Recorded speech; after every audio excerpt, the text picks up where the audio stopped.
Bülbülə gölündə təmizlik və quruculuq işləri davam etdirilir. Uzun illər ətrafdakı qəsəbələrin tullantı və çirkab sulardan axıdıldığı Bülbülə gölü tezliklə təmiz, abad, göz oxşayan istirahət məkanına çevriləcək.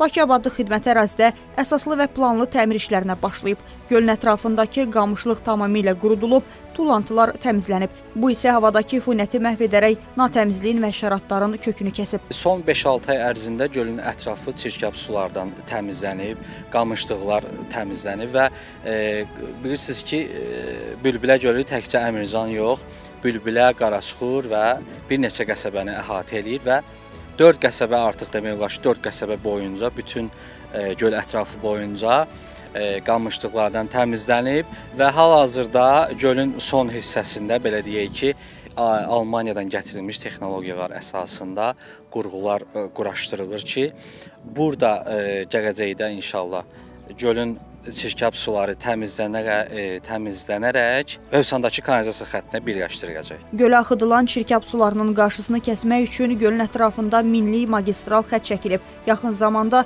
su həmin magistralla xüsusi su təmizləyici qurğuya töküləcək.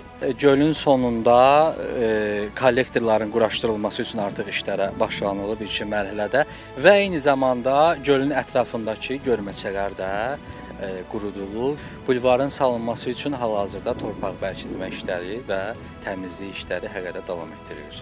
Bu, Suraxana rayonunda ilk su təmizləyici qurğu olacaq. Fasiləsiz işləyən qurğu çirkli suyu təmizləyib gölə vuracaq. Yerdə qalan çirkab isə Hövsan anbarına yığılacaq. Sonra da maşınlarla başqa yerə daşınacaq.